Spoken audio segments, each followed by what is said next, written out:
नमस्कार, स्वागत है आप सबका इस खास बुलेटिन में और मैं हूं आपके साथ शिपवन शर्मा। तो चलिए शुरुआत करते हैं इस बुलेटिन की। सबसे पहले बात करेंगे 24 चुनाव को लेकर, जिसकी की तैयारियां जो है अब वो तेजी से जोर पकड़ती हुई नजर आ रही हैं।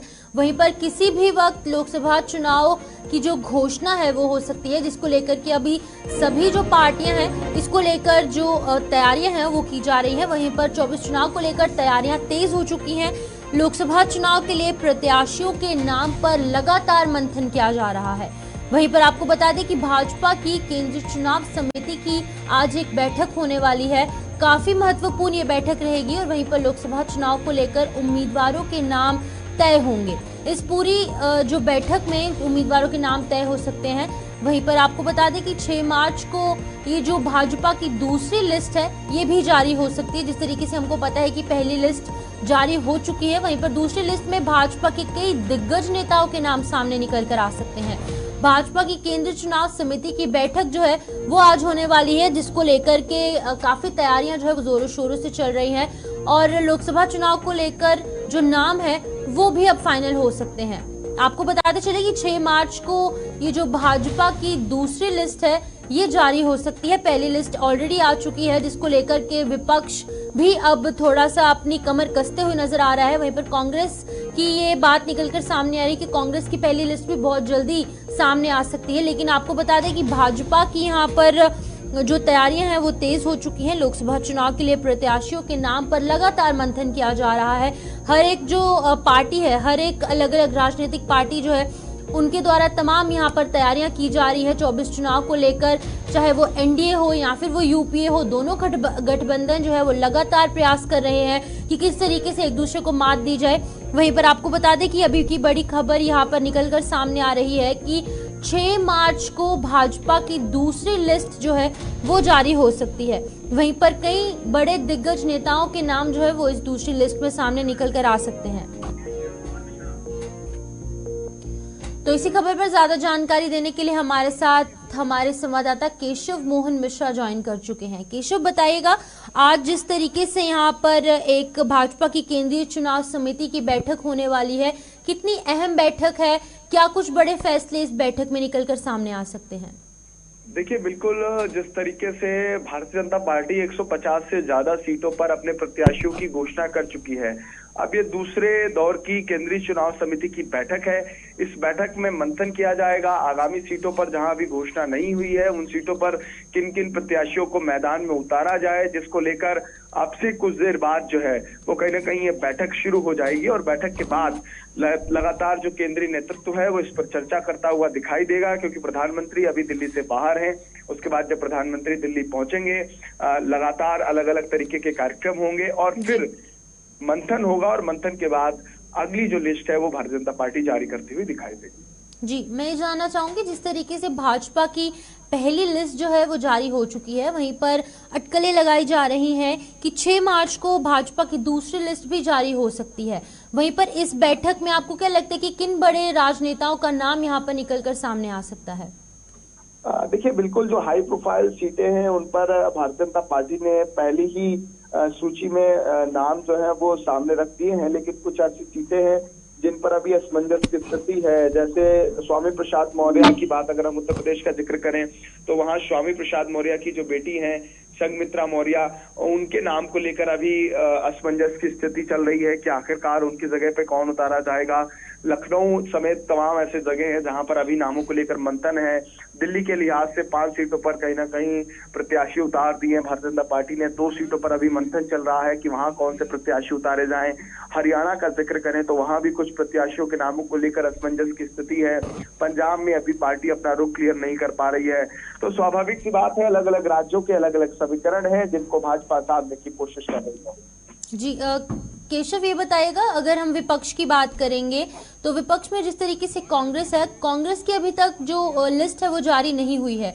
कब तक ये प्रयास किया जाएगा कांग्रेस द्वारा और वहीं पर यूपीए द्वारा की लिस्ट जो है वो बाहर निकलकर सामने आ सके? देखिए, बिल्कुल कांग्रेस पार्टी लगातार इस पर मंथन कर रही है, लेकिन राहुल गांधी जो है वो इस वक्त अपनी यात्रा में बिजी हैं, क्योंकि जो परिवर्तन यात्रा राहुल गांधी निकाल रहे हैं वो यात्रा अभी अपने कहीं ना कहीं रोड मैप पर है। अब देखना ये होगा कि क्या यात्रा के बीच में राहुल गांधी कांग्रेस पार्टी कांग्रेस प्रत्याशियों की सूची जारी करेगी, या उससे पहले या इंतजार किया जाएगा भारतीय जनता पार्टी के सभी सूचियों का, उसके बाद कांग्रेस पार्टी अपने प्रत्याशी उतारेगी। लेकिन ये पहली मर्तबा हम देख रहे हैं जब विपक्ष ने अभी सीटें अपनी जो है वो सामने नहीं रखी है, लेकिन बीजेपी ने पहले से ही अपने खाते खोल दिए हैं। तो ये जी बहुत बहुत शुक्रिया केशव, तमाम जानकारी साझा करने के लिए। केशव मोहन मिश्रा तमाम जानकारी साझा करने का प्रयास कर रहे थे। यहाँ पर भाजपा की बात करेंगे तो भाजपा की पहली सूची जिस तरीके से यहाँ पर सार्वजनिक की जा चुकी है, पब्लिक डोमेन में लाई जा चुकी है, लेकिन वहीं पर दूसरी लिस्ट का यहाँ पर इंतजार लोगों को है। वहीं पर ये अटकलें लगाई जा रही हैं कि 6 मार्च को यहाँ पर सूची निकलकर सामने आ सकती है। तो यहाँ पर अगली खबर की ओर बढ़ते हैं। आज योगी कैबिनेट का विस्तार हो सकता है। सूत्रों के हवाले से इस तरीके की खबर निकलकर सामने आ रही है कि शाम 5 बजे मंत्रिमंडल का विस्तार जो है वो हो सकता है। वहीं पर अध्यक्ष ओपी राजभर बन सकते हैं मंत्री। आपको बता दें कि सूत्रों के हवाले से इस तरीके की खबरें निकलकर सामने आ रही है कि आरडीए के विधायक भी मंत्री जो है वो बनाए जा सकते हैं। रामपुर विधायक आकाश सक्सेना जो है वो भी मंत्री बन सकते हैं। और आज की बात करें तो आज योगी कैबिनेट का विस्तार जो है वो हो सकता है। अलग अलग मंत्री जो है उन पर चर्चा की जा रही थी इस तरीके से। वहीं पर हमने आप तक ये अपडेट पहुंचाने का प्रयास किया, जिस तरीके से बजट पेश किया गया उसके बाद किस तरीके से यहाँ पर समीकरण बनते हुए नजर आए। वहीं पर अब कौन से राजनेता को कौन सा यहाँ पर विभाग दिया जाएगा ये देखने वाली बात होगी। लेकिन आज योगी कैबिनेट का विस्तार जो है वो देखने को मिल सकता है। सूत्रों के हवाले से इस तरीके की खबर आ रही है। तो आपको बता दें कि संभावित विधायकों को लखनऊ में रहने का जो इनके लिए पूरी जो अरेंजमेंट्स है वो की जाएंगी। रालोद के कोटे में भी यहाँ पर बता दें कि रालोद के कोटे के एक विधायक मंत्री बन सकते हैं। वहीं पर ओम प्रकाश राजभर द्वारा सिंह चौहान सिंह भी यहाँ पर मंत्रिमंडल उन्हें कोई ना कोई मिल सकता है। सूत्रों के हवाले से इस तरीके की जानकारी आ सकती है कि योगी कैबिनेट का विस्तार आज हो सकता है। वहीं पर 2 दर्जन प्रस्तावों को जो हरी झंडी है वो भी मिलने का प्रयास यहाँ पर जरूर करने की कोशिश करेगी। होमगार्ड स्वयंसेवक का आहार भत्ता बढ़ाने का प्रयास किया जा रहा है, जो कि लोगों की काफी देरीना मांग थी। ग्रामीण क्षेत्र के निजी नलकूप उपभोक्ताओं को यहाँ पर जरूर राहत प्रदान की जाएगी। उपभोक्ताओं को मुफ्त बिजली आपूर्ति देने का प्रस्ताव रखा गया है।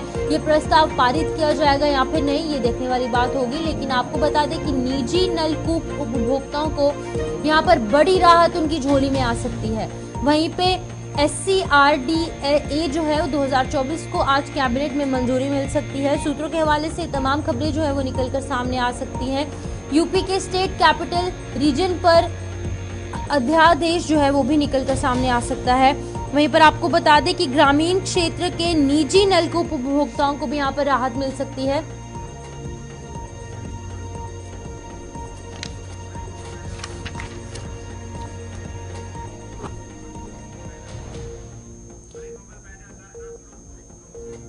ठीक, तो चलिए इस खबर पर ज्यादा जानकारी देने के लिए हमारे साथ अली मोहम्मद जो है वो ज्वाइन कर चुके हैं। इनसे जानेंगे कि क्या कुछ जिस तरीके से खबरें निकलकर सामने आ रही है। अली बताइएगा, जिस तरीके से योगी कैबिनेट का विस्तार जो है वो देखने को मिल सकता है, आपको क्या लगता है कि कौन से मंत्री को कौन सा यहाँ पर मंत्रिमंडल मिल सकता है, कौन से बड़े चेहरे निकलकर सामने आ सकते हैं?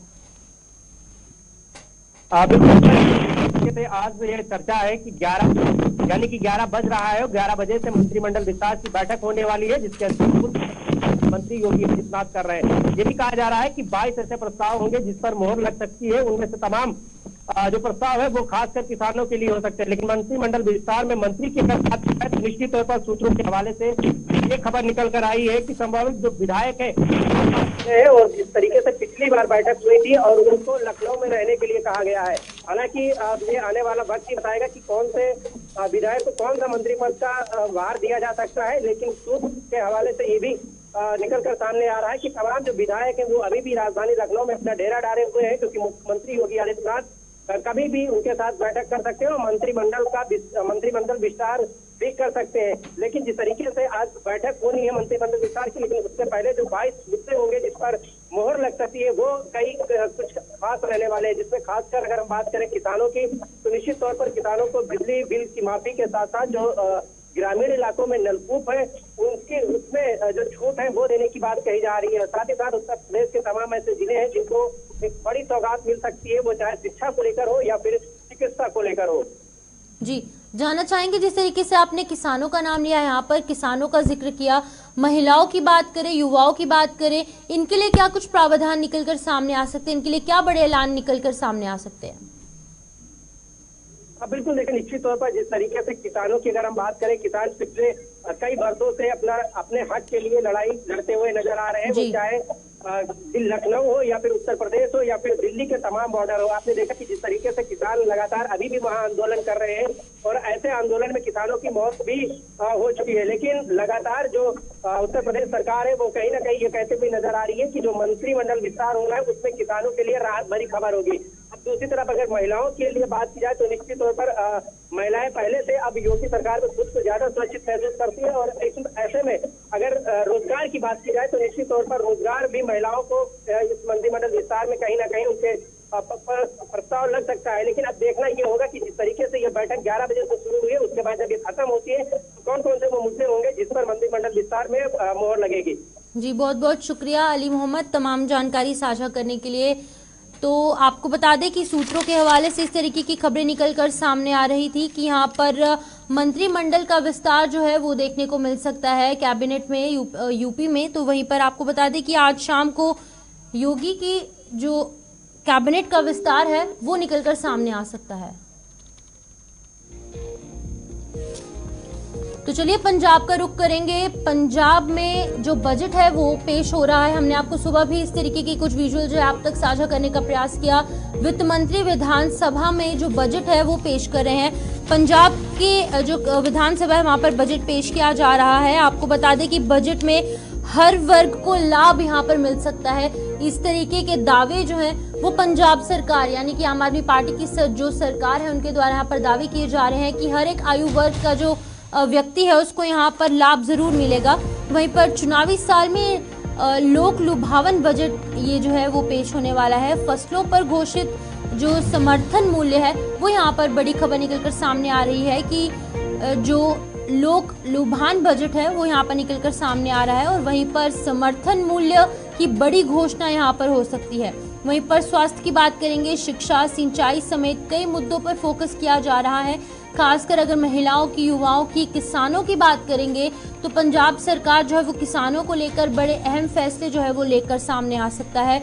और वहीं पर बजट पेश किया जा रहा है, तस्वीरें आप साफ तौर से अपनी स्क्रीन पर देख सकते हैं।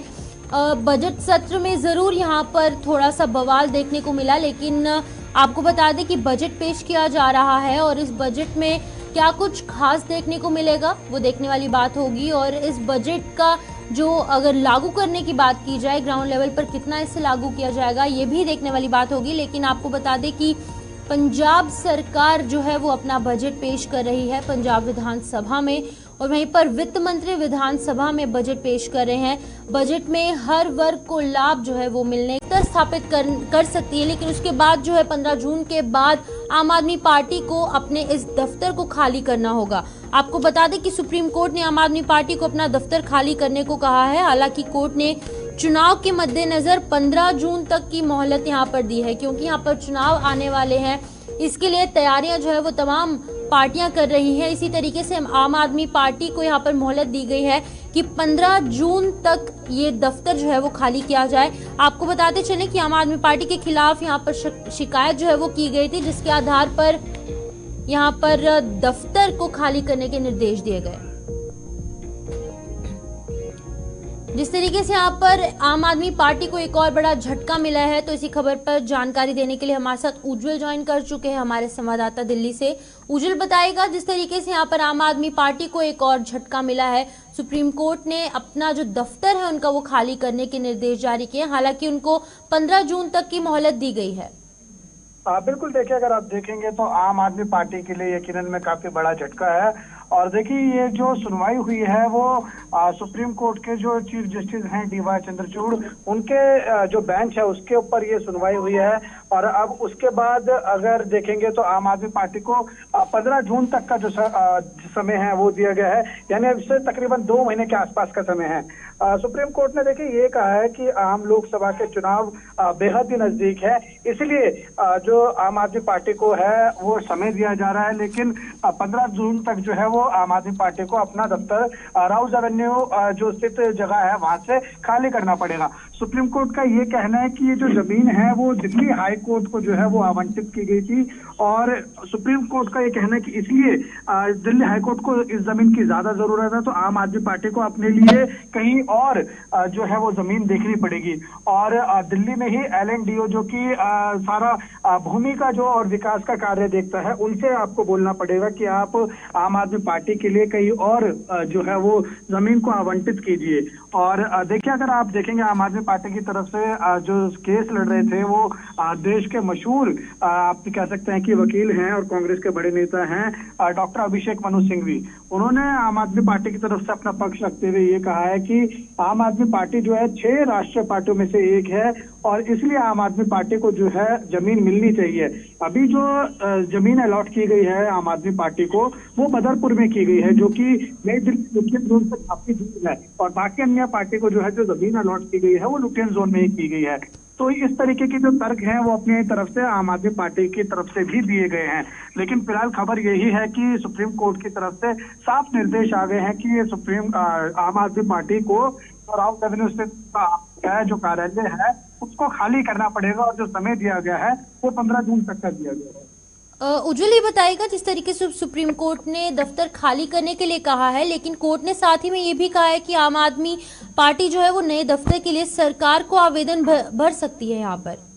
बिल्कुल, देखिए वही अभी हमने जानकारी दी है दर्शकों की कि सुप्रीम कोर्ट ने कहा है कि LNDO से जो है आम आदमी पार्टी नई जमीन के लिए जो है वो कह सकते हैं कि रिक्वेस्ट करे। इस पार्टी का नाम है जिससे कि शहबाज शरीफ यहाँ पर ताल्लुक रखते हैं। वहीं पर आपको बता दें कि इंडिया और पाकिस्तान के रिलेशंस एक बार फिर से ठीक करने का प्रयास जो है प्रधानमंत्री नरेंद्र मोदी द्वारा किया जा रहा है। तो अब बात करेंगे प्रधानमंत्री नरेंद्र मोदी की, जहां पर कि 10 दिनों में उन्होंने 12 राज्यों का दौरा करना है। वहीं पर 29 अलग अलग कार्यक्रमों में उनके द्वारा हिस्सा लिया जाएगा। वहीं पर आज की बात करेंगे तो प्रधानमंत्री नरेंद्र मोदी जो है वो आज यहां पर तेलंगाना और ओडिशा के दौरे पर है। सिकंदराबाद में उन्होंने एक माता के मंदिर में माथा टेका है। वहीं पर 24 चुनाव को लेकर भाजपा जो है वो फुल एक्शन में नजर आ रही है। पीएम मोदी आज तेलंगाना और ओडिशा का दौरा करेंगे, जहां पर कि उन्होंने एक मंदिर में जाकर श्री उज्जैनी महाकाली मंदिर में उनके द्वारा जाया गया और वहां पर पूजा अर्चना की गई। वहीं पर जाजपुर में लगभग 20,000 करोड़ के प्रोजेक्ट्स का इनॉग्रेशन उनके द्वारा यहाँ पर किया जाएगा। और 12 राज्यों के दौरे पर प्रधानमंत्री नरेंद्र मोदी रहेंगे। 10 दिनों में 12 राज्यों का दौरा यहाँ पर किया जाएगा, क्योंकि 24 चुनाव जो है वो नजदीक है, और इसी को लेकर फुल एक्शन में कहीं ना कहीं प्रधानमंत्री नरेंद्र मोदी जो है वो देखने को मिल रहे हैं। अगले 10 दिनों में 12 राज्यों का दौरा यहाँ पर करेंगे। और आपको बता दें कि 6 मार्च को पश्चिम बंगाल का दौरा किया जाएगा, 7 मार्च को वो जम्मू कश्मीर का रुख करेंगे, वहीं पर 8 मार्च को दिल्ली, 9 मार्च को अरुणाचल प्रदेश, यानी कि हर एक इलाके का दौरा उनके द्वारा किया जाएगा। 10 मार्च को उत्तर प्रदेश जाएंगे, 11 मार्च को वो फिर से दिल्ली का रुख करेंगे, जहां पर बड़ी विकास परियोजनाओं का उद्घाटन किया जाएगा। 12 मार्च को वो अपने होम टाउन गुजरात जाएंगे। वहीं पर बता दें कि 10 दिनों के अंदर 12 अलग अलग राज्यों और वहीं पर यूनियन टेरिटरीज का दौरा किया जाएगा। 13 मार्च को असम का रुख करेंगे। तमाम बड़ी सौगातें उनके द्वारा वहां के स्थानीय लोगों को दी जाएंगी। लोगों में काफी उत्साह देखने को मिल रहा है, क्योंकि लोग भी मोदी की लहर एक बार फिर से यहाँ पर देखने को मिल रही है।